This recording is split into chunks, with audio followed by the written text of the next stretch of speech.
Bien, bienvenue à Parents pour la première fois. Pour ceux qui ne savent pas, c'est un podcast dans lequel chaque invité partage son expérience personnelle ou professionnelle dans le monde de la parentalité pour aider son prochain.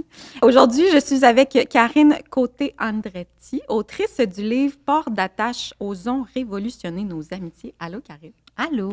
Aujourd'hui, c'est ça, on va parler de l'amitié dans la maternité. Puis, je suis tellement contente parce que c'est tellement un sujet qu'on m'a demandé, mais que je me sentais pas assez outillée ou comme, tu sais, je savais pas à quel point j'avais du contenu à offrir, tu sais, pour faire un épisode. Mais là, toi, tu as genre passé des heures et des heures et des heures à écrire un livre sur l'amitié, un chapitre vraiment précis sur ce que c'est pendant la maternité, tous les changements qui arrivent autour de ça.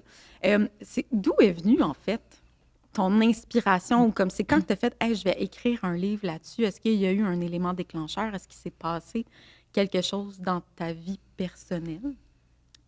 En fait, c'est drôle parce que justement, l'idée du livre en tant que tel, c'est vraiment apparu dans ma maternité.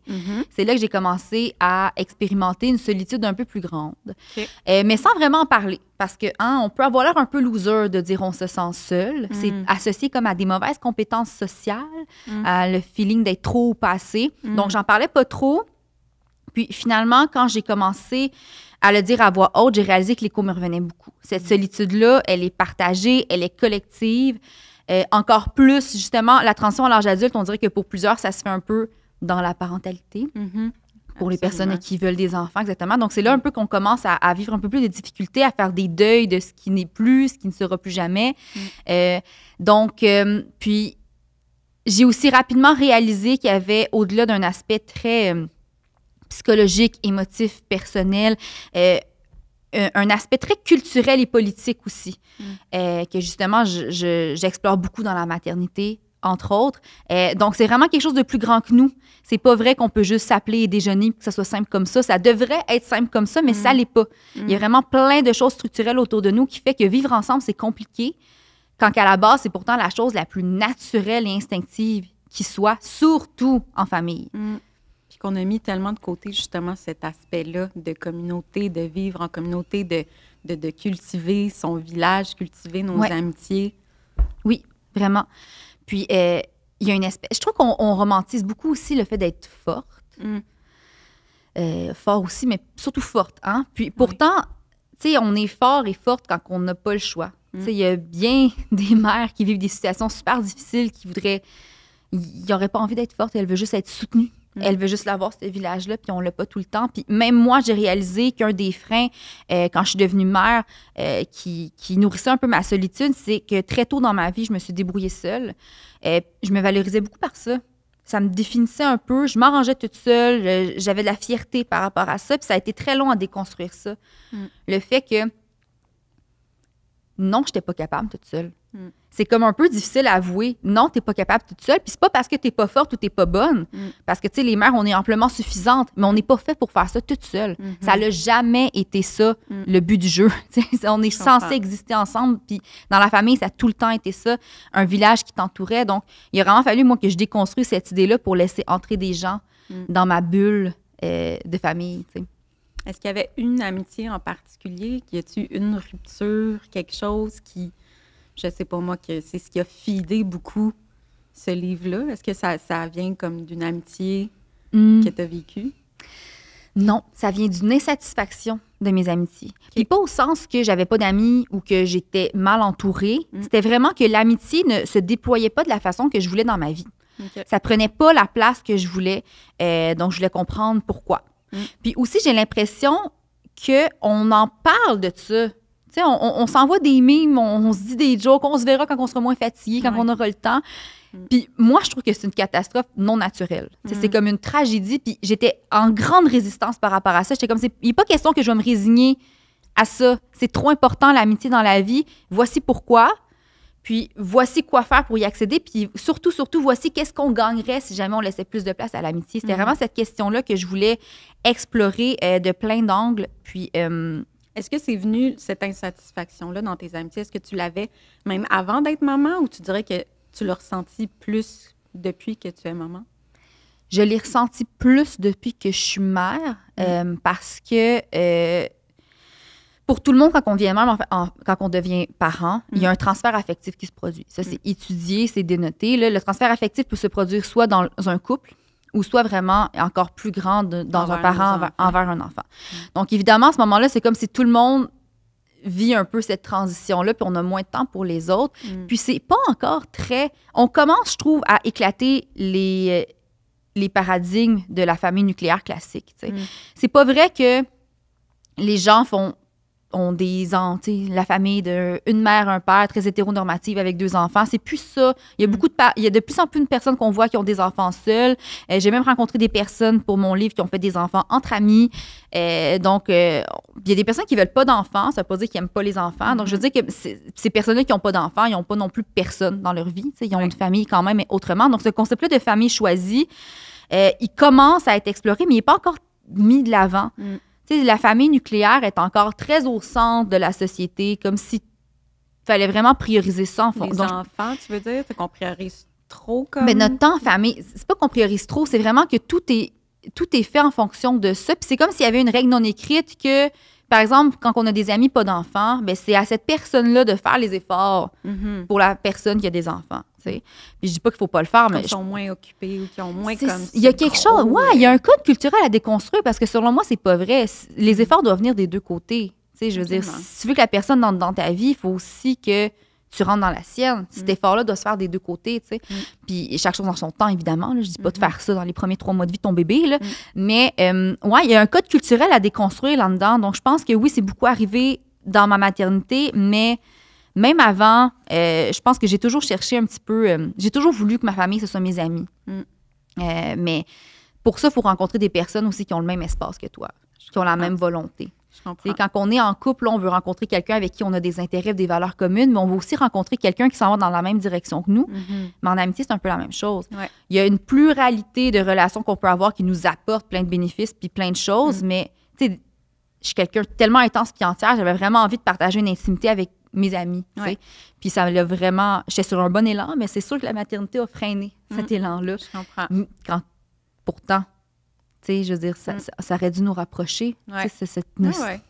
J'aimerais qu'on revienne à ce que tu as dit par rapport au fait que c'est comme un don de soi. Puis c'est vrai, dans ton livre, tu as dit quelque chose, on s'attend à ce que la mère prenne tous les congés. C'est vrai que dans l'aspect culturel de la chose, ou politique, c'est vrai que la mère, elle en prend beaucoup sur ses épaules, puis que c'est ce qui peut mener aussi des fois à peut-être délaisser certaines amitiés, certaines personnes. Est-ce que ça, tu l'avais remarqué toi, ou comment que c'est... D'où c'est venu cette phrase-là, dont on s'attend à ce que la mère fasse tout ça, puis que pendant 1 an, justement, elle se consacre à son bébé, c'est elle qui prend le congé parental et tout ça. T'as juste réalisé ça, c'est comme... Bien, beaucoup de lectures, mais oui, c'est sûr que mon féminisme s'est exacerbé dans ma maternité. Puis je pense que c'est le cas de plusieurs personnes, beaucoup de personnes que j'ai rencontrées. Puis, tu disais, dans la première année, prendre tous les congés, ça continue après, là. Puis il y a...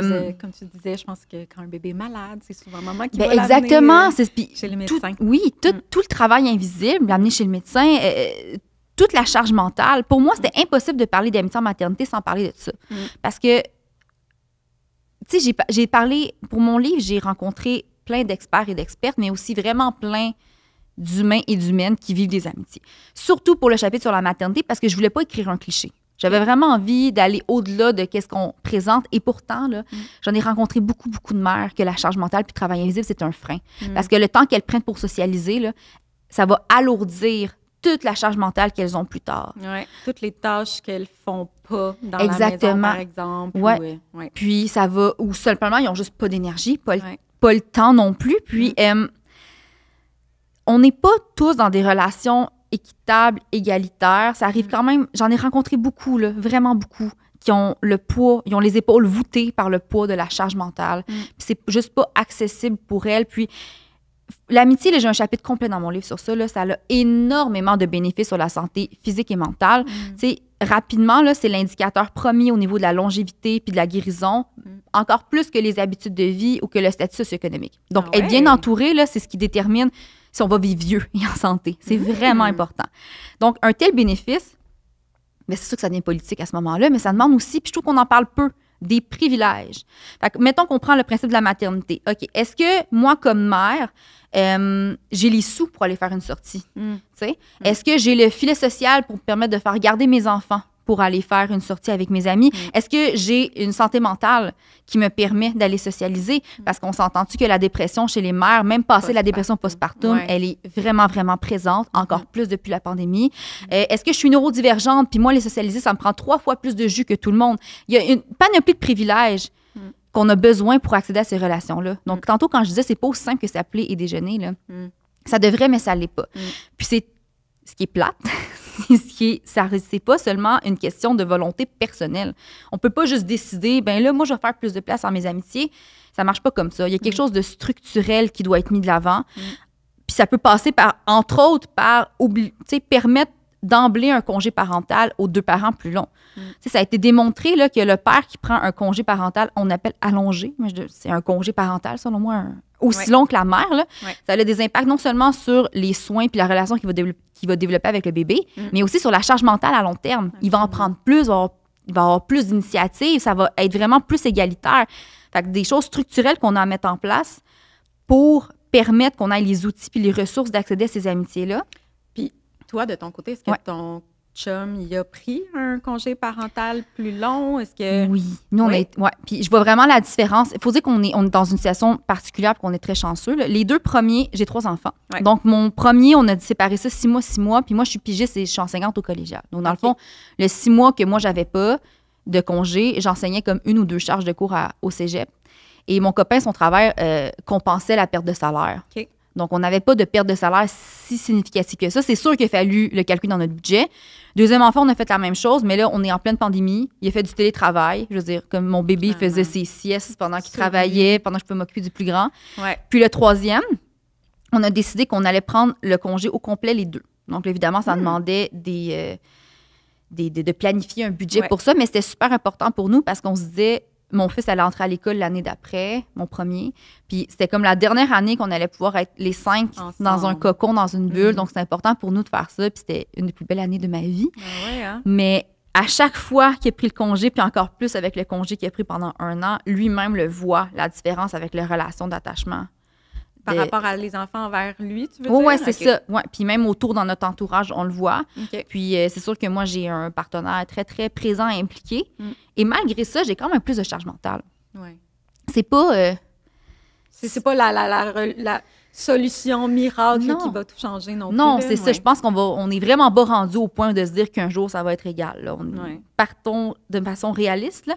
Mais... Puis pourquoi vous avez fait ça? C'était quoi la motivation, encore une fois, que vous partager ces congés-là? C'était beaucoup pour les enfants, j'imagine? Mais c'était lui qui voulait. C'était lui qui voulait aussi? Il voulait être un père. Il trouvait ça important, en fait, de vivre ça.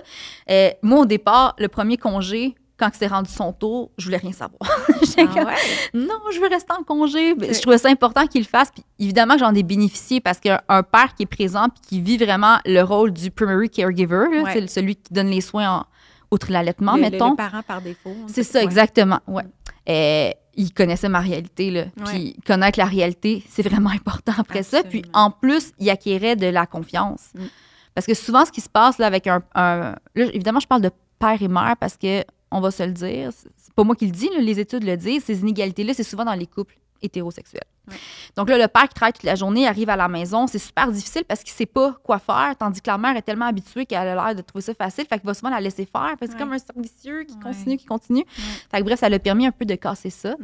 Puis toi, est-ce que tu as vu que tu avais peut-être plus d'ouverture à cultiver tes amitiés et tout ça? Est-ce que ça t'a offert cette liberté-là aussi que plusieurs mamans n'ont pas parce qu'elles sont en congé de maternité, ont tout un bébé dans les bras tout le temps, tu sais? Oui et non. J'avais beaucoup plus d'espace mental, j'étais plus reposée, ma santé mentale allait très, très bien, mais ma situation n'est pas celle des autres. Il faut aussi que les autres aient cet espace-là, tu sais.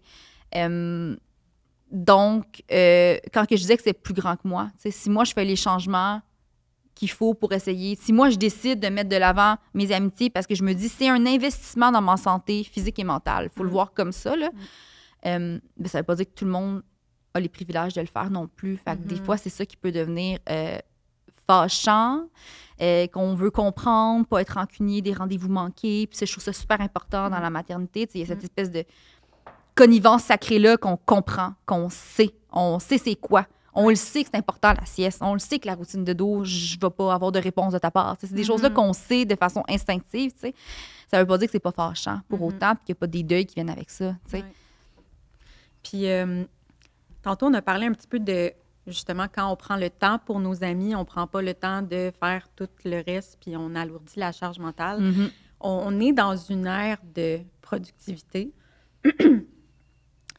C'est ce qui vient un peu alourdir cette charge mentale-là aussi. Est-ce que tu dirais que c'est depuis peut-être la pandémie aussi qu'on est plus dans cette ère-là de productivité, d'autosuffisance, on cultive moins nos amitiés aussi? Peut-être malgré nous, au sens où c'est assez ironique qu'on est dans une société qui valorise autant la maternité tout en dévalorisant le care et les mères, qui portent pourtant la société à bout de bras, mais on les évacue de l'espace public. Puis pourtant, on l'a vu, là, dans la pandémie, si les mères n'étaient pas là, il n'y a rien qui se passait. Si les mères n'étaient pas là pour assurer l'école puis les soins, il n'y a rien du reste de la société qui fonctionnait. Là. Donc, il y a un poids énorme, puis beaucoup de mères ne s'en sont pas remises. On est 4 ans plus tard, là, puis là, ça a été démontré dans des études que la santé mentale est encore impactée. Il y a plusieurs mères qui ont tenu ça à bout de bras. Donc, oui, selon moi, il y a une espèce d'épuisement qui est latent, qui est encore là par rapport à de comment faire les choses. Tout le monde est comme un peu sur eux-mêmes. Puis on se protège beaucoup, je pense. On met nos limites plus parce que la santé mentale est plus fragile. Il y a des fragilités qui sont encore là et qu'on n'a pas pu comme refaire le plein.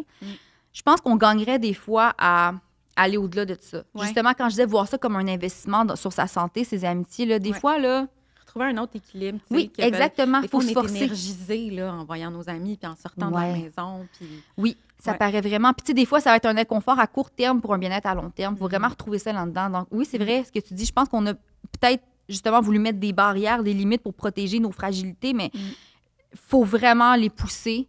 Faire l'effort qu'il faut, même dans l'inconfort. Évidemment, là, je dis pas qu'une personne... qui est vraiment, c'est vraiment pas accessible au niveau de sa santé mentale, de son énergie. Là, on parle vraiment de d'autres choses, quand on est en dépression, qu'on a un trouble de santé mentale. Mais la plupart du temps, là, c'est vraiment en espèce, ça ne tente pas, on est brûlé, mais puis on pense que ça va être tellement difficile aussi, mettons, avec un enfant, de sortir de chez nous, prévoir ce que ça comprend et qu'est-ce que je vais avoir de besoin. Quand, mon Dieu, je suis jamais allée là, qu'est-ce qui va arriver? Comment que mon bébé va réagir? Ah, mon Dieu, il faut que je prenne l'autobus avec la poussette. Est-ce que l'autobus, il va avoir assez de place? Est-ce que je vais pouvoir m'asseoir? Est-ce que, tu sais, on dirait que veut pas, ça crée de l'anxiété aussi parce que c'est de l'inconnu.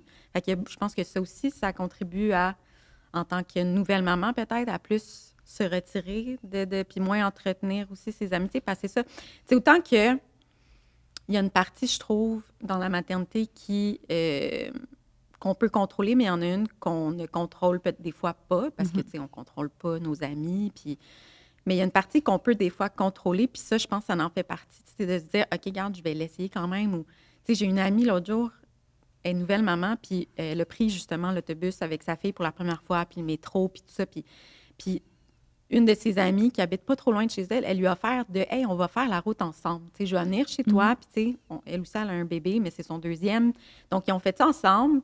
Puis, mon amie, elle était juste tellement rassurée d'avoir quelqu'un qui allait comme vivre ça avec elle, puis qu'elle allait pas être tout seule, puis en panique, tu sais, si jamais il arrive quelque chose. Fait que je trouve que c'était un bon moyen de comme briser la glace, de dire « OK, je le fais. Après ça, tu sais, je vais savoir un petit peu plus à quoi m'attendre. » Oui. Et la puissance d'être entouré. Oui. On a plus de confiance quand on est entouré. En plus, tu sais, c'est ça. Mais tu vois, cette partie-là, je pense qu'on peut la contrôler. Des fois, il faut se dire comme, OK, il y a une partie que même moi, là, si je suis fatiguée aussi, ça m'angoisse ou j'ai pas l'énergie, mais c'est ça. Il y a des choses que tu peux faire quand même pour t'aider, puis ça peut durer, tu sais, 1 heure.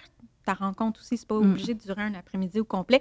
Mais c'est vrai qu'on a une certaine pression à, quand on voit quelqu'un, on veut donc bien que ça vaut le coup, là, tu sais. Donc, des fois, on se met une certaine pression aussi à faire une activité spéciale ou à, comme, tu sais, raconter plein de choses alors qu'on pourrait juste vivre aux côtés de notre ami. Oui, puis juste... vivre aux côtés, c'est vraiment important. Ouais. Moi, je pense qu'il faut recadrer les paramètres de nos amitiés. Puis, il y a un principe qui existe c'est surtout... Ça sert surtout à expliquer les différences d'amitié entre les femmes et les hommes. On va dire que les femmes, ils font des rencontres très face à face. Okay. On va se parler. Hey, comment ça va? Quoi de neuf? On va aller en profondeur. Tandis que les hommes, ils vont socialiser côte à côte, faire des activités. Bon. C'est pas fou, ça. Mais voilà. Ben, peut-être qu'on pourrait... C'est super important le face-à-face. Je veux dire, c'est à nous aux hommes de passer faire de face-à-face, mais je pense que, justement, dans la maternité, peut-être qu'on gagnerait à faire plus de côte à côte. Ouais. Moi, je vois ça comme ton amitié, c'est une plante, une fleur, OK? Puis des fois, là, peut-être que tu as besoin de la rempoter ailleurs, ou est-ce que l'environnement est plus propice à la faire fleurir et s'enraciner, tu sais? Puis ça peut être, justement, est-ce qu'on va aller faire une activité ensemble? Genre cardio-poussette. Cardio-poussette, est-ce qu'on va aller prendre une marche? Est-ce qu'on va s'inscrire à un... une fois que l'enfant est plus vieux, là, parce que ça persiste encore, là, la solitude, même quand l'enfant est à la garderie ou à l'école. Est-ce qu'on va s'inscrire à un cours de poterie ensemble, on se donne un rendez-vous? Est-ce que... on va-tu faire l'épicerie ensemble?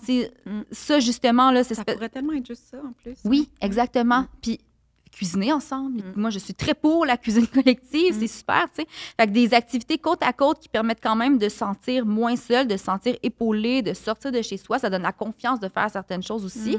Puis en même temps, ben c'est ça. C'est super. C'est-tu plus avec des amis mamans? Tu sais, ces contextes-là d'aller faire l'épicerie ensemble, parce que c'est ça aussi, tu sais, je veux dire, c'est pas tout le monde qui est disponible à 11 heures de la journée pour aller à l'épicerie, tu sais, tu comprends? Puis en plus, des fois, même si l'autre maman est en congé, peut-être que les heures de sieste, c'est pas pareil. Oui. Donc là... Oui, mais ça, j'ai beaucoup de choses à dire là-dessus. Ah oui, hein? OK. Il y a une entreprise australienne qui a fait une étude. C'est plus comme un rapport marketing poussé. Ils ont rencontré quand même plein d'experts et d'expertes. Et les conclusions sont super intéressantes. C'était sur quelles habitudes de vie devons-nous entretenir pour entretenir aussi nos relations. Donc, dans le fond, la conclusion principale, là, c'était que nos habitudes de vie déterminent quelle relation on peut ou pas garder. Okay. Puis là-dedans, il expliquait le principe qu'on pense qu'une relation, c'est comme moi, je suis un point, l'autre, c'est un point, puis il y a une ligne entre nous deux. Ça, c'est notre relation. En fait, les relations, c'est une constellation de points. Il y a des lignes qui nous unissent. Telle histoire, tels intérêts, telles valeurs, etc. Puis, quand qu'on se voit pas, qu'on se parle pas, on perd des points de connexion. Plus on perd des points de connexion, moins quand on se voit et qu'on se parle, on a moins de choses à quelles parler. On a moins d'intérêts, on a moins de choses communes et partagées. Donc ça, il faut entretenir ces points de constellation-là. Il faut entretenir notre constellation, en gros. Puis, pour faire ça, ben, il faut faire de la place à l'autre dans notre vie. Puis, je pense qu'on a une espèce de... Même moi, je partageais ça, cet avis-là, que mes amis qui n'avaient pas d'enfants ou qui n'en voulaient pas, c'est comme s'ils n'aimaient pas les enfants. Mais c'est pas vrai. Ils aiment les enfants, puis peut-être que ces amis-là... Moi, j'en ai des amis qui n'ont pas d'enfants puis qui n'en veulent pas, qui veulent super gros être dans la vie de moi et mes enfants, puis c'est important pour elles. Il faut que j'y crée cet espace-là. Ah oui, entendre des amis comme ça. Oui, puis c'est super précieux, parce que c'est souvent les amis plus disponibles. Oui. Fait que c'est super important aussi de un petit peu laisser tomber les idées préconçues qu'on a, puis de leur faire de la place pour qu'ils comprennent, puis qu'ils puissent être là, puis leur laisser aussi la courbe d'apprentissage. Ils n'en ont pas d'enfants, mais ils ont envie d'être là, tu sais. Mais est-ce que les laisser entrer, puis laisser... Ouais. C'est des amis qui n'ont pas d'enfants en ce moment, mais qui en veulent? Non, moi, c'est une amie qui n'en veut pas. Puis qui n'en veut pas, OK. Ouais. Parce qu'il y a quand même... Tu sais, ça dépend encore une fois de chaque personne. Tu sais, moi, j'ai des amis qui n'ont pas d'enfants, qui n'en veulent pas, puis que... Justement, tu sais, ils veulent pas tant s'impliquer parce qu'ils ne savent pas où se placer, ils connaissent rien à la parentalité, puis... Mais c'est correct aussi, tu sais, je veux dire, une amitié, c'est pas obligé d'être complètement entier, là. On peut en prendre puis en laisser, puis cette amitié-là, on peut la recadrer comme, OK, bien, ça va être un peu moins intime dans ma vie familiale, mais je peux quand même vivre des choses avec cette personne-là puis en apprendre quand même. Oui, moi, j'ai eu une discussion avec une de ces amies-là parce que... tu sais, c'est une amie que j'ai en plus depuis l'adolescence. Là. Je pense qu'on s'est rencontrés, on avait 12 ans. Puis, tu sais, à cet âge-là, les amitiés, c'est tellement le centre de ta vie, tu sais. Puis, pendant longtemps, ça l'était aussi, tu sais, cette personne-là. Puis là, tu te rends compte avec la maternité que, oh, OK, tu sais, moi, j'ai des enfants, elle n'en veut pas, elle vit encore sa vie. Mais que, tu sais, moi, je suis plus autant disponible pour elle. Elle est plus autant disponible pour moi parce que peut-être que, tu sais, c'est ça, on n'a plus les mêmes priorités non plus. Fait qu'il a fallu quand même qu'on s'en parle puis qu'on se dise, mais regarde, tu sais, on peut quand même continuer de faire des choses, le fun ensemble, d'aller, tu sais, c'est pas tout le temps obligé d'être des grosses rencontres puis que je te parle de ma vie de parent puis tout ça, tu sais, on peut quand même continuer d'être... Tu sais, moi, c'est ce que je recherchais beaucoup dans les derniers mois, c'est de porter d'autres chapeaux aussi. Puis, tu sais, là, avec le temps, j'ai plus autant d'amis qui ne sont pas mamans. Donc, tu sais, je fais vraiment référence à plus une personne en ce moment. Puis je le savais que, justement, si je voulais porter un autre chapeau, bien, c'est avec elle que j'allais pouvoir le faire. Donc, ça aussi, c'est important, tu sais. Oui, vraiment. Donc, même si cette personne-là ne veut pas nécessairement faire partie de notre vie familiale... Elle peut quand même venir combler quelque chose. Exactement. Elle peut répondre à un certain besoin, à un certain moment X. Mais je pense que, peu importe parents ou pas parents, ce qui est important, c'est de créer une culture commune. Ça peut être des games de Donjons Dragons, des rituels de féminin sacré, ou quelque chose super de plus basique comme des brunchs du dimanche, ou tantôt je parlais de s'inscrire à un cours ensemble, créer une culture commune, créer un environnement où notre amitié peut se déployer, un espace. Puis ça peut aussi être des rituels. Puis moi, je parle de rituels dans mon livre parce que ça m'a vraiment surprise. Le rituel, j'associais ça beaucoup à la spiritualité ou quelque chose de religieux, mais pas du tout. C'est un principe sociologique. J'ai rencontré une chercheuse en créativité rituelle qui m'expliquait que le rituel est avant tout relationnel. Le rituel, c'est quelque chose, une action qu'on va faire dans un lieu pour marquer un événement dans le temps avec certaines personnes. C'est comme si dans la vie, dans l'ordinaire, quand tout va vite, qu'on est dans le quotidien, on a l'impression qu'il n'y a rien de spécial. C'est un peu le train-train quotidien. Faire un rituel, ce que ça fait, c'est qu'on va ouvrir une brèche sur l'ordinaire, puis on va venir dire à notre corps et notre cœur et notre tête, ce que je vis en ce moment avec ces personnes-là, c'est important. Ça a une incidence sur notre corps, sur notre façon de voir les amitiés. Puis des rituels, c'est pas... Tantôt, je parlais de rituels du féminin sacré, ça peut être ça. Puis ça peut aussi être un brunch chaque dimanche, un chalet à chaque saison, parce que aussi, ça a été démontré que la constance est plus importante que la fréquence. Fait que se voir de façon constante est plus important que se voir souvent pendant l'été, puis pas beaucoup après ça. Puis aussi, il y a certaines... situation où l'intimité est plus approfondie. Par exemple, aller en voyage avec quelqu'un ou partir dans un week-end, dans un chalet avec des amis, ça va avoir plus d'impact sur l'intimité que 5 soupers. Je dis un nom au hasard, mais des fois, il y a des situations que même si c'est moins fréquent, mais c'est quand même des situations de qualité qui permettent vraiment un environnement, une espèce de rituel où on ouvre une brèche sur le quotidien, puis qu'on fait ce qu'on vit là, c'est super précieux puis important, puis on veut le marquer dans le temps, puis dans notre amitié. Donc, créer de la culture commune, créer des rituels, c'est pas obligé d'être... On parlait tantôt de faire du côte à côte, c'est super essentiel, mais ces choses-là aussi qu'on vient marquer que t'es important dans ma vie, t'es important dans ma vie, c'est tout aussi important. Donc, il y a un sweet spot d'équilibre à trouver à travers ça aussi, là. Mais j'aime ça parce que ton message, c'est ça, il s'adresse autant aux mamans qu'aux amis qui ne sont pas mamans, justement. Puis, tu sais, ça, des trucs, dans le fond, du genre, hey, continuez à nous inviter, continuez à, justement, proposer d'aller dans un chalet, même si c'est une fois par saison, tu sais, même si c'est pas souvent, tu sais, entretenons au moins ça. Qui correspond à nous deux, nos disponibilités. Moi, c'est parce que je me suis souvent fait dire, justement, « Ah, mais t'es maman, je savais que tu n'allais pas être disponible ou que tu allais avoir autre chose à faire. » Puis ça me fâche, puis je sais que ça fâche plusieurs mamans aussi de se faire dire ça. Mais au pire, je vais dire non, mais continue de m'inviter, une fois de temps en temps. Oui, mais je pense que c'est important de se sentir désiré, même en amitié. Voulu, c'est ça. On n'en parle pas assez de ça. Comme l'importance, c'est ça. Des amitiés, encore une fois, on parle beaucoup du couple, puis de comment on fait pour entretenir un couple. Ah ouf, quand tu deviens maman, ou quand tu deviens parent, en général, le couple, il mange une volée, mais les amitiés aussi. Oui, vraiment. Puis ça, c'est parce que on hiérarchise beaucoup les relations dans la vie, là. Quand je parlais tout à l'heure qu'il y a des codes culturels à déconstruire, ça en fait partie, là.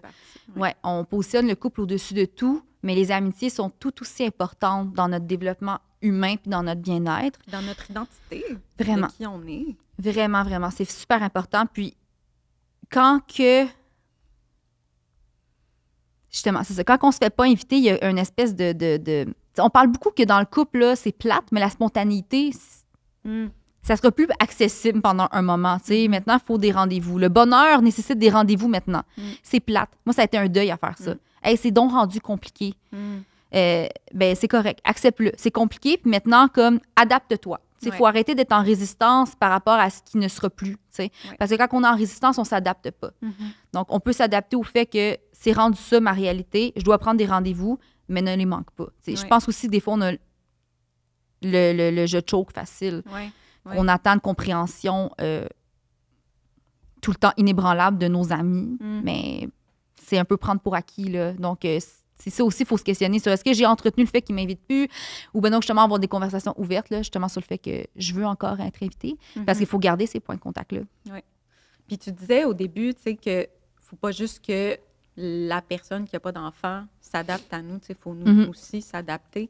Parce que c'est vrai que, tu sais, on pense que on a un horaire plus chargé à cause de ça, mais ça se peut aussi que l'autre personne, elle a un horaire tout autant chargé, tu sais, faut vraiment essayer de trouver l'équilibre, je pense, dans tout ça. Tu sais, là, on parle beaucoup de, mettons, des amis qui sont pas mamans, mais, tu sais, même dans les amis qui ont des enfants, tu sais, j'en ai une, elle a 2 enfants comme moi, puis des fois, c'est difficile de se voir tous ensemble parce que on n'est pas nécessairement sur les mêmes horaires de sieste, de ci, puis de ça. Donc, tu sais, nous, on se parle. Au moins, il y a ça, tu sais, je pense, tu sais, le numérique, là, tu sais, qu'on peut s'envoyer des messages. C'est tellement important. Mais tu sais, tantôt, je parlais de constellation, là. Bien, ça, les réseaux sociaux, là, c'est un outil. C'est bon pour ça. C'est un outil super important. Il faut voir ça comme un outil. On en parle beaucoup comme quelque chose de négatif qui nous empêche de profiter du moment présent, mais moi, utiliser comme un outil, ça me permet de profiter du moment présent parce que justement, ça me donne accès à la vie de mon ami. Je vois qu'est-ce qui l'intéresse, je vois qu'est-ce qui la passionne, qu'est-ce qui la révolte, je vois des parcelles de son quotidien, je vois où ses enfants sont rendus, je vois qu'est-ce qu'elle fait. Fait que quand je la vois après ça, j'ai des outils qui me permettent d'entretenir des conversations puis de partir ça. Puis, il faut le dire aussi, là, je veux dire, moi, là, si c'était pas des réseaux sociaux, je parlerais pas autant à mes amis. Moi, on s'envoie des messages vocaux entre 2 brassées de lavage ou en défaisant le lave-vaisselle. Puis c'est souvent ça qui va nous permettre de garder un contact. Fait qu'il faut pas snobber ça. Les réseaux sociaux, c'est des outils super puissants. Puis beaucoup de mères que j'ai rencontrées vivaient des amitiés satisfaisantes grâce à ça. Parce qu'il y avait justement une espèce de constance dans les discussions. Puis c'est super facile de le... aussi grâce aux stories, là, beaucoup, là, je trouve que tu rentres vite dans le vif d'une conversation. Il n'y a pas de... Dans le personnel, dans quoi le de neuf, quotidien. Qu'est-ce que tu fais ces temps-ci? Non, il y a une story, je réponds à ça, puis on commence à parler de ça. Fait qu'il y a quelque chose de super bénéfique dans les réseaux sociaux et accessible. Le problème, c'est quand ça devient peut-être trop ça. Puis là, au détriment de prendre le temps de, justement, se voir en personne. Puis... Oui, exactement. Quand que, là, ça nous fait vraiment nous absenter du moment présent ou des rencontres en présentiel. Je déteste ce mot, là, mais dans la vraie vie. Toi, en fait, voyons, je vais faire une phrase. Les insatisfactions que tu as vécues, c'était quoi, par exemple, par rapport à l'amitié? Là? Tu disais tantôt que tu as vécu des insatisfactions. C'était quoi, par exemple? Un beau mélange de... Oui, bien, c'était pas des... C'est ça, pour moi, il manquait de profondeur. Parce qu'on n'avait pas le temps. Tu sais, se voir, là, souper ensemble une fois à chaque 2 mois, là, on est juste en mode rattrapage constamment. Quand est-ce que tu creuses l'intimité dans ça? Quand est-ce que tu vas dans la légèreté, peut-être aussi dans ces temps-là? C'est tellement important. Ouais. Fait qu'il y avait ça, c'était pas une intimité assez profonde à mon goût. Puis évidemment, tu sais, l'espèce de fréquence. Mais c'est sûr aussi que moi, ça a été très difficile parce que je dis pour moi, je pense que tout le monde vit ça, là, mais... c'est quand même universel. Oui, c'est quand même universel, mais moi, l'arrivée de mon enfant, là, mon premier, ça a été un bing-bang astronomique dans ma vie. Là. Je veux dire, tout a changé, mes valeurs, mes priorités, ce que je pensais vouloir, ce que je pensais être. Puis, je pense qu'on parle beaucoup de comme retrouver sa vie d'avant. Pour moi, c'est comme un peu, tu sais, on parle de notre corps d'avant, la grossesse. Non, ton corps n'est pas un parenthèse. Il n'est pas en attendant de retrouver quelque chose. C'est ton corps maintenant. Puis ta vie, c'est ça. C'est ta vie maintenant. Il n'y a pas une vie d'avant. Mais tous ces changements-là que tu as vécu, c'est la matrescence. Exactement. C'est là que je m'en allais. Puis je pense qu'au lieu de dire comme je veux retrouver celle que j'étais avant, je pense qu'on devrait plus parler de il faut que je me rencontre à nouveau. Puis me rencontrer à nouveau, moi, j'ai vécu quand je suis devenue mère. Je ne voulais être rien d'autre qu'une mère. Et je sentais une pression énorme d'être autre chose. Et on se le fait dire, non seulement dans la maternité, il y a une pression énorme de savoir de façon innée, naturelle, instinctive, ce que tu dois faire et comment tu dois le faire. En plus, il y a la pression d'être mère comme si tu travaillais pas. Comme si tu n'avais pas d'enfant. Faut, moi, je me le suis fait dire, là, oublie pas, tu es une femme, tu es une amoureuse, tu es une amie, tu es une professionnelle. Puis, toutes ces identités-là, il ne faut pas que tu les perdes. Puis moi, j'étais comme, j'avais vraiment besoin de me rencontrer à nouveau avant de faire rentrer des gens dans ma bulle. Moi, j'avais juste envie d'être collée sur mon bébé. J'étais très satisfaite dans ma bulle et j'ai senti une pression énorme des gens de m'en sortir. Puis à ce moment-là, c'était mon premier enfant. J'avais pas la confiance de mettre mes limites comme il faut. Je me suis fait sortir de ma bulle contre tous mes instincts. Je me rappelle, j'étais allée au cinéma une fois. J'ai pleuré tout le long. Je suis pas restée jusqu'à la fin du film. Je suis revenue puis j'ai fait plus jamais. Ah oui, Moi, en parce que ce t'avais moment... laissé ton bébé à la maison, puis tu t'inquiétais. Ça me tentait pas. C'était même pas une inquiétude, ça me tentait pas. Ben, J'étais là-dedans, je me rencontrais, je me découvrais, puis avant de faire rentrer des personnes dans cette bulle-là, j'ai eu besoin vraiment de me réapproprier qui j'étais. Oui, puis de créer tes repères aussi dans cette nouvelle vie-là avec ton Exactement. enfant. Puis prendre le temps, là, tu sais, c'est pas quelque chose qui se fait du jour au lendemain. Exactement. Ça aussi, il faut que tu le cultives, il faut que tu l'entretiennes, oui, pour que tu crées des bases. Ouais. Puis... Fait que la communication, puis imagine, moi, j'étais la première de mon groupe d'amis. Fait que je vis ça, là. Moi, j'ai envie de parler de rien d'autre. Puis d'être personne d'autre qu'une mère. Fait que c'est sûr qu'on était sur 2 fuseaux horaires complètement différents, moi et mes amis. Fait que j'ai vraiment eu besoin de connecter avec d'autres mères à ce moment-là. Mais, tu vois, mes 2 autres... Tu les as trouvées où, ces mères-là, si justement tu étais la première les réseaux de ta sociaux. gang? Ouais. Ou des rencontres dans des activités de maman. Ouais. Mais mes 2 autres, après ça, enfants, je me sentais pas comme ça. Là, je sentais vraiment plus le besoin de naviguer dans la pluralité de mes identités. Là. J'étais comme... C'était plus facile, justement, parce que mes bases étaient là. Ouais. Mais on change. Puis c'est important de l'adresser, d'avoir cette bienveillance-là aussi. Moi, personnellement, j'ai senti une pression de retomber vite sur mes pieds dans ma vie d'avant. Puis je trouve quand même qu'il faut vraiment pas avoir eu d'enfant pour dire ça, parce que moi, je le disais. Ah, moi, mon bébé ne changera rien à ma vie. Ma vie va rester pareille. Puis là, tu arrives, tu fais comme, mais ma vie n'est pas pareille. Elle ne sera plus jamais pareille. C'est peut-être le fun les 2 premiers mois où est-ce qu'il dort. Tout le temps. Puis là, tu peux y mettre des coquilles puis l'amener un peu partout. Mais rapidement, encore là, moi, j'avais en plus un baby que... C'est ça, là. Hey, moi, j'étais debout dans les restos, là. Et je me suis fait violence, là. J'allais là, j'avais aucun plaisir, mais il fallait que je sois là parce qu'il fallait surtout pas que ma vie soit plus comme avant. Puis j'étais là, je checkais mon bébé, je me promenais partout, j'avais aucune conversation. Mais en même temps, est-ce que ça aurait été mieux à la maison? Ah oui. Ah ouais, moi, je te le dis, moi, personnellement, ça aurait été mieux à la maison. Parce que tantôt, on parlait d'anxiété, puis que des fois, on met un frein à faire des choses parce qu'on a peur de comment les choses vont se passer. Mais c'est ça, c'est de trouver l'équilibre, je pense. Oui, mais mon bébé avait comme 2 mois. Ouais. Tu sais, quand je parle de bienveillance, que j'ai eu besoin de me rencontrer à nouveau avant de laisser les personnes entrer, c'est ça que je veux dire. Ouais. Prenons le... C'est ça, c'est vrai. Parce qu'on dit beaucoup de choses contradictoires, mais c'est une question d'équilibre, puis c'est une question de savoir s'écouter puis de communiquer quand même nos besoins. Ouais. À ce moment-là, non, je n'étais clairement pas prête. J'aurais eu plus de fun chez nous que tu viennes chez moi. Ouais. Je pense que c'est correct de communiquer ces besoins-là. Puis, tu sais, on parlait des amis sans enfants tantôt. Là. Moi, ce que j'avais besoin à ce moment-là, c'était des amis qui viennent chez moi m'aider avec tout ce qui n'est pas mon bébé. Mon bébé, laisse-le moi. C'est comme... Mais même ça, des fois, c'est difficile à le communiquer. On se sent quand mal, tu es une amie qui n'a pas d'enfant, moi, là, je pense à une amie, parce que c'était la première, je pense, d'un autre groupe à ce moment-là qui a eu des enfants. Je ne savais pas comment agir. Je ne savais pas qu'elle avait besoin que j'y amène une petite sauce spaghetti. Oui, c'est ça. Tu comprends? Tu sais, je ne le savais pas. Je ne savais pas que, pour vrai, c'était important, la routine. Je ne savais pas. Fait que, non, c'est ça.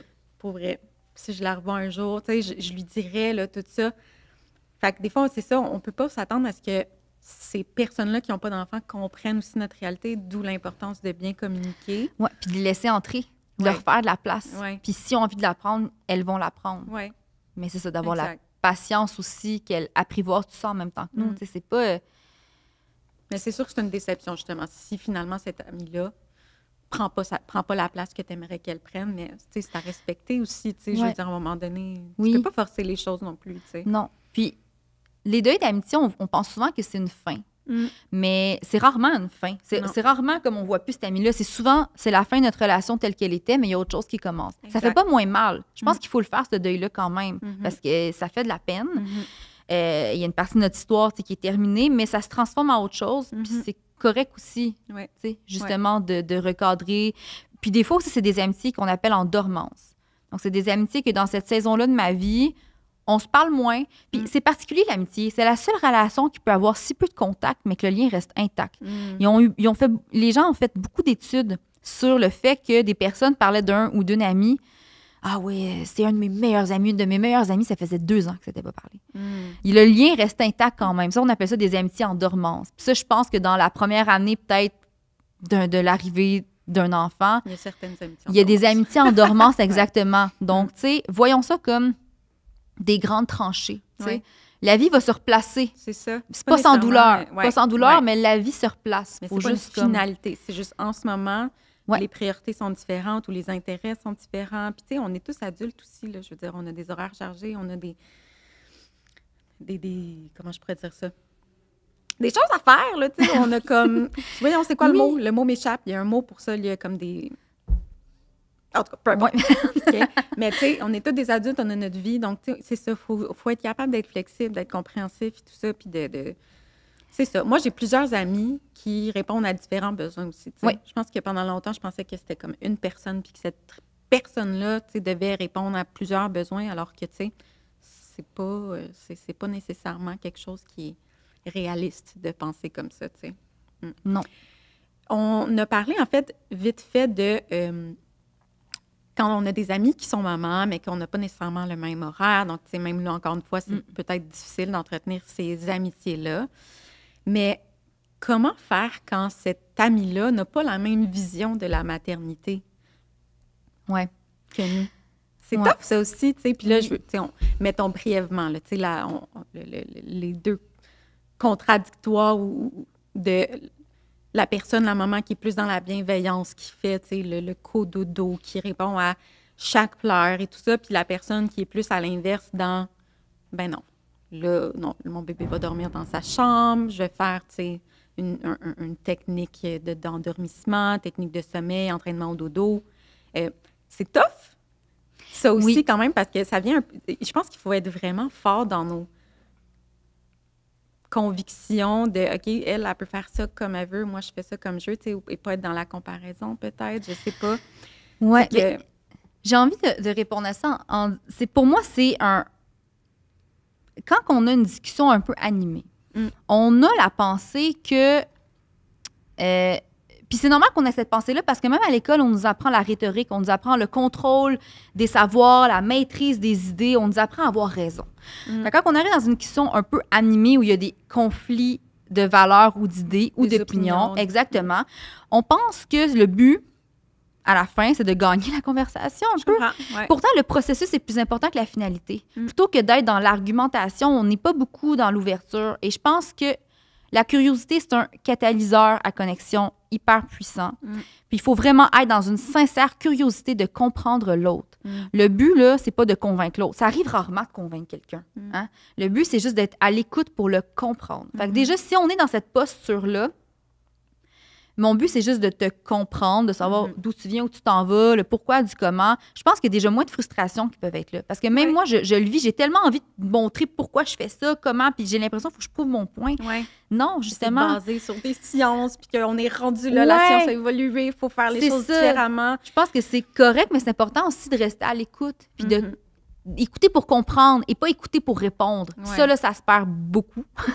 Donc, cette posture-là, selon moi, est super importante. Après, il y a des conflits de valeurs pour moi qui sont irréconciliables.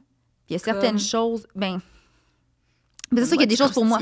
Oui, moi, c'est des choses de base. Évidemment, je serais jamais amie avec quelqu'un de raciste ou transphobe ou qui croit pas au changement climatique. T'sais, pour moi, c'est comme, je suis comme, il y a de quoi qu'on va parler, mais je veux dire, à un moment donné, je sais bien qu'on n'est pas obligé de tout le temps parler de politique, mais je suis comme là, à un moment donné, c'est même pas juste de politique, c'est de droit humain. Bref, pour moi, ça, c'est irréconciliable. Okay. Après ça, justement, l'amie qui, elle, te dit, là, laisse-le pleurer. Ouais, c'est ça. C'est ça qui revient beaucoup, là. Laisse-le pleurer. Oui. Tu sais, non, réveille-toi pas la nuit. Ou, tu sais, qui ont arrête d'allaiter facile. Ou, il te manipule. C'est difficile parce que je suis consciente que dans la vie, mes enfants ne seront pas toujours en contact avec des personnes qui ont les mêmes valeurs que moi. C'est pas tout le monde qui va accueillir les émotions de mon enfant, qui va les valider, qui vont parler de la façon que je vais leur parler. Puis je le sais que malgré tout, ils vont revenir à la maison, puis moi, je vais avoir un attachement, je vais nourrir un attachement sécurisant, puis ça va aller. Ouais. Là, on parle de mes amis, de personnes qui vont être dans leur vie de façon plus peut-être significative. Est-ce que comment je réagirais si cet ami-là avait une intervention avec mon enfant avec laquelle je suis vraiment pas d'accord? Il y a une de mes amies, en fait, qui me racontait l'autre fois qu'elle a vécu ça. Là. Il marchait dans la forêt là, avec sa voisine / amie, puis elle a eu... Son amie a fait une intervention avec son enfant, vraiment pas en accord avec ses valeurs, comme ça...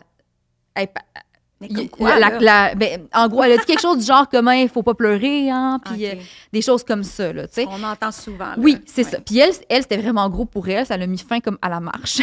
Ah ouais, hein? Ouais, à ce point-là. Puis je me suis dit, j'aurais réagi pareil. Ouais. Je pense que ces amies-là, peut-être qu'elles entreraient... Je recadrerais l'amitié. Je pense pas que je serais confortable parce qu'elle fait partie... Voyons, je vais recommencer. Je ne pense pas que je serais confortable parce qu'elle fasse partie de mon village. Mais en même Mais temps, ça, c'est moi. Tu aurais la conversation quand même avec cette personne-là avant, tu expliquer que, mais non, mais c'est correct de pleurer, c'est normal, puis on veut qu'il pleure, on veut pas qu'il refoule tout Mais ça, oui, on veut évidemment, qu'il développe sa résilience, on veut que, ouais. Moi, je suis beaucoup là-dedans, dans l'explication dans ce temps-là. Mais moi aussi. Parce que moi, je trouve que l'accessibilité à l'information, c'est la clé. Puis je dis tout le temps ça, j'ai l'air de me positionner en experte, là. Mais je veux dire, c'est quand même important de partager, tu sais. Oui, ben là, t'as quand même passé beaucoup d'heures là-dessus. Oui, là, non, c'est ça. Mais il faut avoir accès à ces informations-là, sur l'attachement, entre autres. Mais il y a plein de ressources maintenant en ligne pour avoir accès à ça quand on parle avec un ami de notre parentalité puis d'où ça vient. Ou des parents, ou des grands-parents. Exactement. C'est le même principe. Il y a personne de d'autres générations. Il y a personne qui met autant de temps, d'énergie et de jus, moi j'appelle ça du jus de cœur, là, à essayer d'expliquer de quoi, à mettre des limites, à parler avec toi si elle ne veut pas te garder dans ta vie. Fait qu'évidemment que je ferais tous ces efforts-là, mais à un moment donné, si je me rends compte que ça devient une frustration, puis que ça vient atteindre notre lien, ben je vais peut-être essayer là, de le recadrer à ce moment-là. Je sais pas si je ferais quelque chose d'aussi drastique que le dire. Peut-être que je laisserais ça se désengager naturellement puis se transformer vers une amitié de d'autres choses, tu sais. Qui inclurait peut-être moins tes enfants. Ah oui, définitivement. Okay. Ouais, c'est ça. T'sais, moi, quand je fais partie de mon village, c'est les personnes qui sont en contact étroit avec mes enfants. Souvent, ça va être des personnes qui ont la même vision quand même de la parentalité que moi. Puis c'est pas... Ça fait pas de moi une personne pas ouverte, je pense, mais il y a quand même... C'est quand même...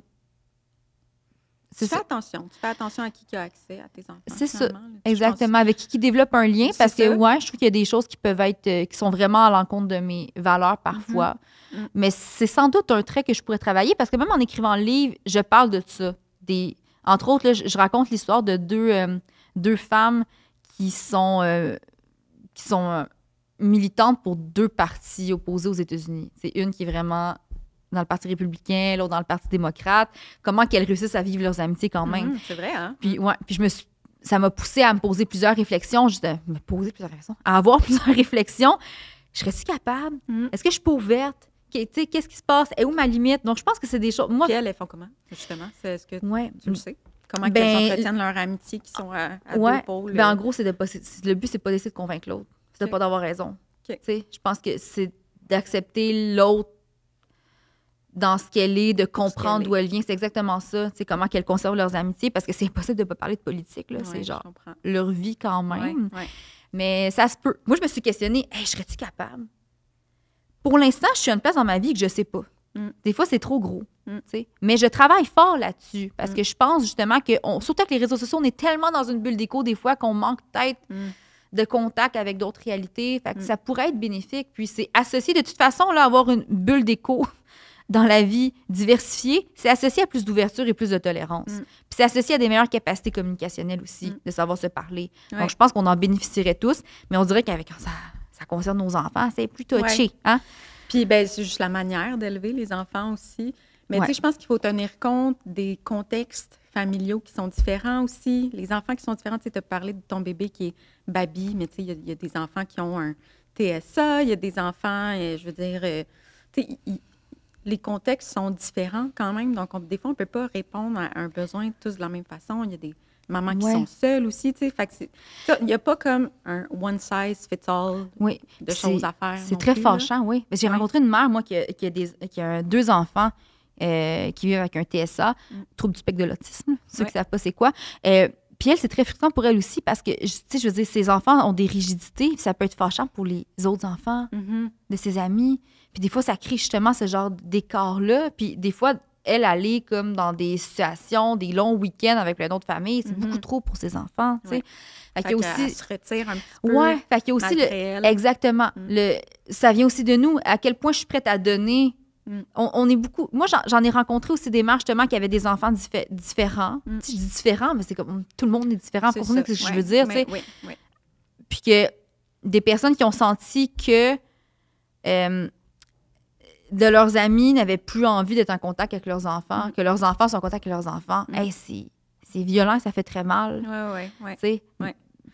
Mais c'est vraiment tough. C'est vraiment beau difficile. vouloir te dire, OK, tout le monde a des contextes familiaux différents.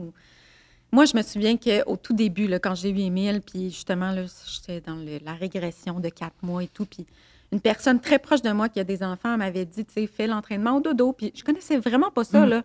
Vraiment pas. Le monde ne m'avait jamais parlé d'entraînement au dodo avant elle.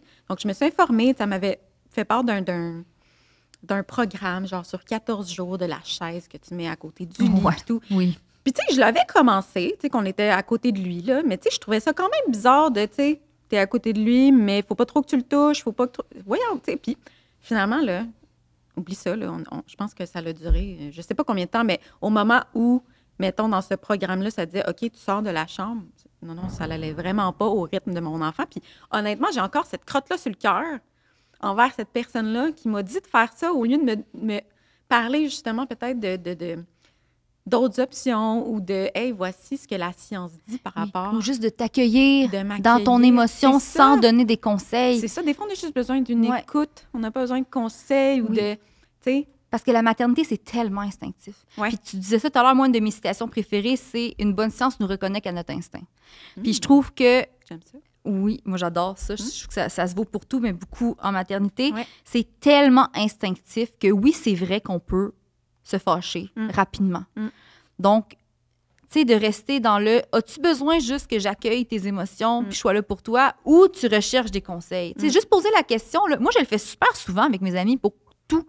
En ce moment, tu as besoin de quoi, tu sais? Ouais. De ventiler ou tu as besoin que... Oui, parce qu'on est tellement que je t'aide, différents aussi. c'est ça. Chacun, on a un bagage différent. Tu sais, ce que toi, tu trouves inacceptable, peut-être que moi, je serais comme, ben pour vrai, ça passe, tu sais, mais C'est ça, c'est ouais. ça qui est Oui, tough. puis pas avoir peur. Moi, souvent, je le dis à mes amis. Je fais, là, j'ai juste besoin de ventiler. Ouais. Puis là, je sors ce que j'ai à sortir. Puis Ouais. mes amis l'accueillent, puis ils commentent rien. Puis je trouve ça important d'avoir cet espace-là sans jugement. Parce que justement, c'était, hey, on est tout le temps mère pour la première fois d'un enfant de cet âge-là, ou Oui. de 2 ou de 3, tu sais. C'est pour ça que j'ai gardé le pour la première fois dans mon Voilà, podcast. ah, Ouais. c'est beau. Mais c'est tellement ça, Ouais. puis c'est tellement instinctif, puis t'essayes de faire la bonne affaire, tu veux tellement, puis on veut tout faire la bonne affaire, tu sais. Fait que- On n'est pas en compétition l'une envers l'autre non plus, tu sais. Ouais. Essayer de respecter les choix des autres. Puis, tu sais, peut-être que toi, tu trouves que ça, mettons, telle façon d'agir, telle réaction, c'est la réaction facile, entre guillemets, ou que, tu sais, toi, tu aurais fait ça différemment parce que tu veux, comme, protéger d'autres aspects de, tu sais, tu veux respecter le Oui. rythme de ton enfant, ou, tu sais, puis que là, ça va un peu contre ta nature, tu sais. C'est dans ce temps-là que c'est tough, tu sais, parce que il y en a aussi qui, je pense, qu'ils prennent pas le temps de s'informer, tu sais. Ouais, mais c'est ça. Ça va vraiment selon des valeurs différentes. Ouais. Mais je pense quand même que justement, tu viens de le dire, là, on est quand même sous un système qui nous isole, qui nous individualise. Donc, de faire le choix sous ce système-là où est-ce qu'on nous dit consomme, produit, performe. Parce que la performance en maternité, c'est énormément de pression, puis il y en a vraiment beaucoup. Ouais. Puis de dire que non, moi, à la place, je vais aller tisser des liens, connecter, puis exister ensemble, c'est quand même assez révolutionnaire. Puis moi, Ouais. c'est pour ça que je vois l'amitié, vraiment, ça peut être salvateur dans un contexte comme la maternité. Parce que c'est vraiment faire un choix à contre-courant de genre, je veux pas être dans la performance, moi, je vais aller à la place. On va s'élever ensemble en même temps qu'on Ouais, élève on nos va enfants. s'aider, ouais. Voilà. Mais ça prend tellement un village pour élever un enfant, mais pour supporter une maman aussi, je pense, tu sais. Ouais. C'est sûr que si la maman qui est toute seule, elle n'a pas accès aux mêmes ressources que la maman qui a sa mère qui habite en haut de chez elle, puis, tu sais, des amis, puis de l'aide au repas. Puis, tu sais, c'est ça aussi, je pense. Oui. Moi, je suis partie de Montréal où j'habitais en bigénération. Hey, c'est vrai, toi aussi, ouais. t'habites en Bigé. Moi, j'en Oui. encore, mais... Oui, ben le plan, ça aurait été qu'on déménage en région. On est déménagé dans les cantons de l'Est en bigénération. Bon, OK. la vie s'est mise dans le chemin. OK.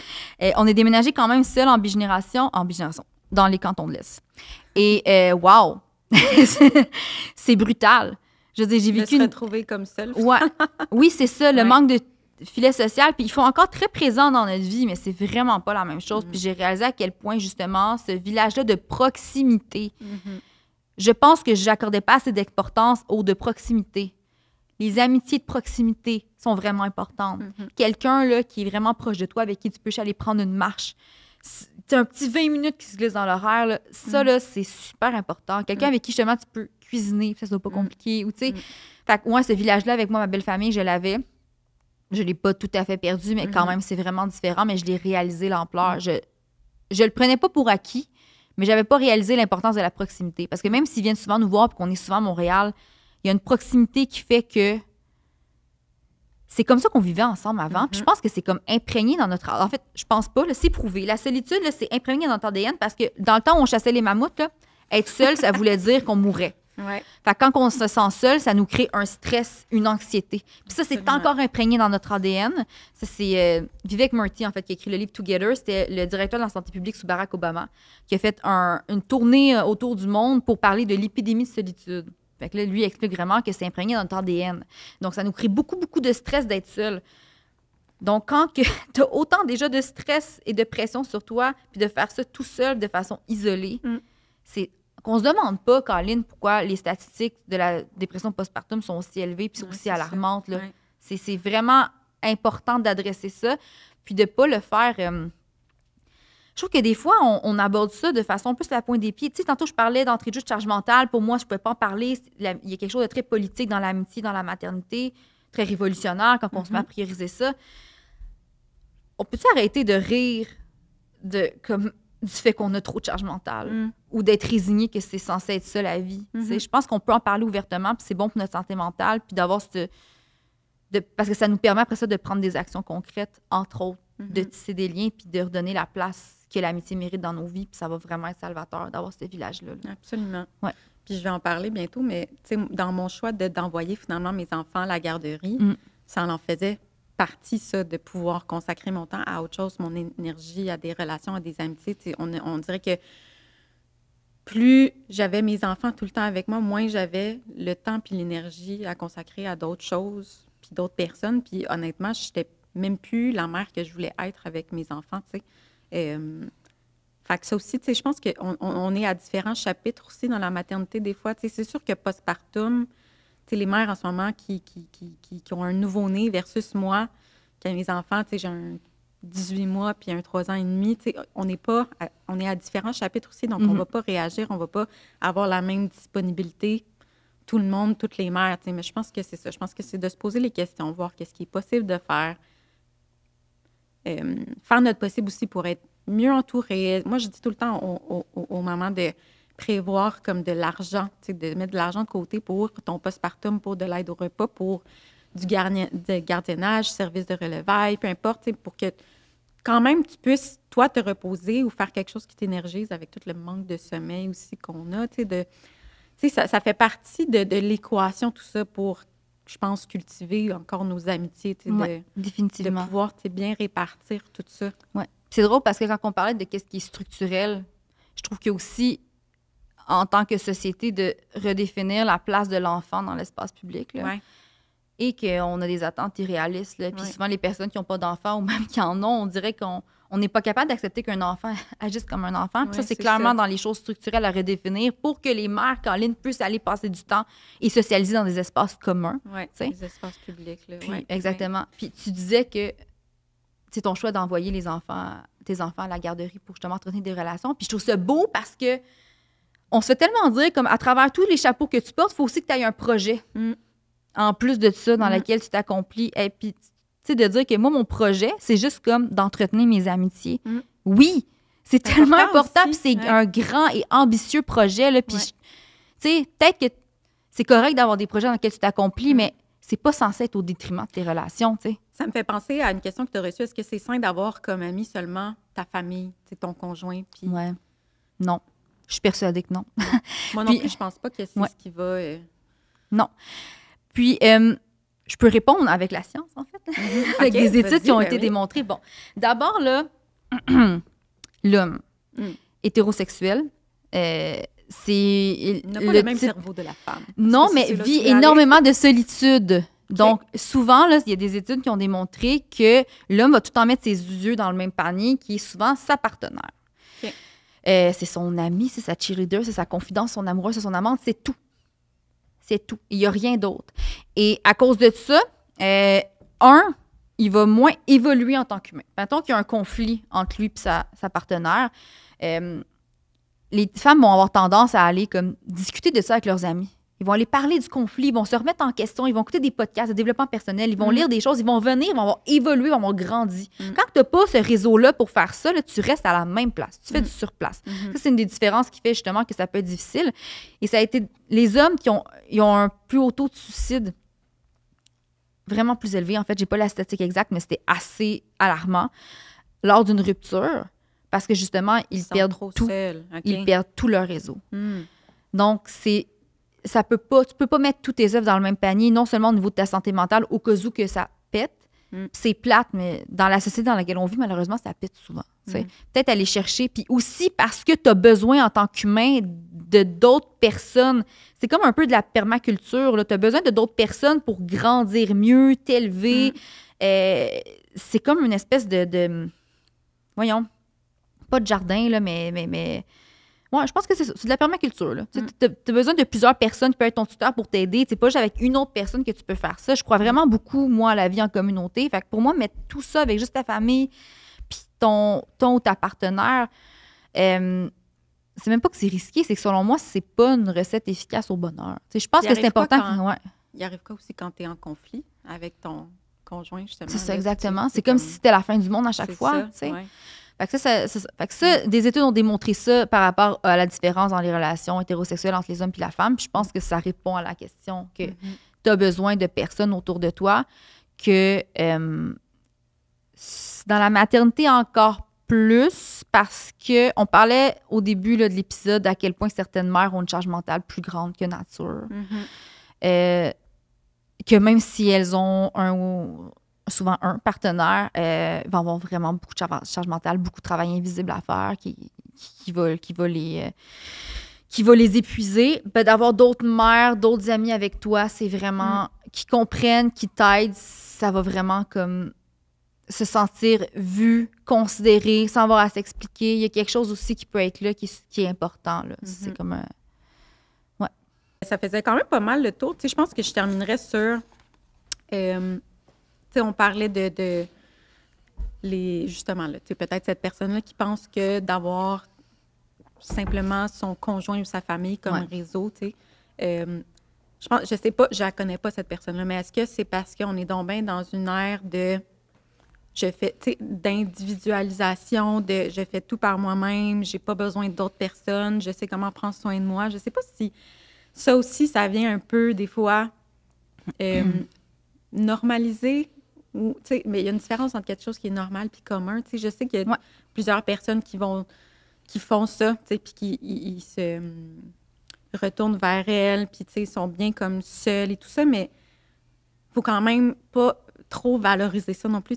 Comme tu dis, il y a des études qui prouvent que tu as besoin d'être entouré. Puis je comprends qu'on est dans cette ère-là même d'hyper-individualisation peut-être, mais c'est quoi d'envoyer un petit message justement comme à quelqu'un? Ça ne demande plus grand-chose, en fait, avec les réseaux sociaux en plus.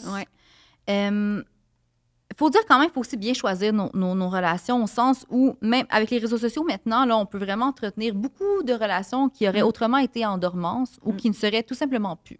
Et moi, j'ai rencontré une psychologue pour mon essai, Elisabeth Camiran, m'expliquait que chaque amitié, ça demande quand même une interaction qui va demander de l'énergie et du temps, puis une charge quand même émotive à avoir, là. Donc ça, c'est quand même important de bien choisir tes relations. Mais après, ce que tu dis, que c'est vrai qu'on valorise beaucoup le fait bon, on encourage l'espèce d'individualisation. Puis, tu sais, même je vais aller plus loin, là, on parle beaucoup de gens qui ont envie d'aller vers l'autosuffisance. Moi, je suis plus j'ai envie de revenir vers la communauté. C'est ça. Moi, j'ai envie de connecter avec mes voisins, que mes amis fassent partie de ma famille choisie. J'ai vraiment envie de revenir à la vie en communauté. Puis on a même individualisé le self-care. Dire comme pour prendre soin de toi, là, lis un bon Justement, livre seul dans ton bain, mets tes limites. Je dis pas que ça fait pas partie de l'équation, mais le self-care est surtout communautaire. C'est la communauté. Moi, voir mes amis, ça fait partie de mon self-care. Absolument. Exactement. Puis ça, c'est ça. Bell Hooks qui le disait dans All About Love, justement, là, prendre soin de soi, c'est prendre soin de sa communauté. C'est indissociable, c'est super important. Bien, merci, Karine, pour tout ça. Ton livre, on peut le trouver dans pas mal toutes les librairies? Oui, je vous encourage à aller sur les libraires et d'acheter à votre librairie locale. Oui. Parce que c'est ça, là, aussi, juste, je sais que c'est beaucoup les parents qui écoutent l'épisode, mais il y a combien de chapitres au total? Une quinzaine, peut-être? Oui, à peu près, oui. J'aborde vraiment l'amitié, mais sous différents angles, pas juste l'amitié à l'âge adulte, là. exactement. Mais il faut dire que les chapitres sur la maternité, les deuils aussi, entre autres, selon moi, c'est quand même intimement lié, ont beaucoup résonné. Là, je m'en fais vraiment, vraiment beaucoup parler. J'adore. Bien, merci encore une fois. Merci à toi.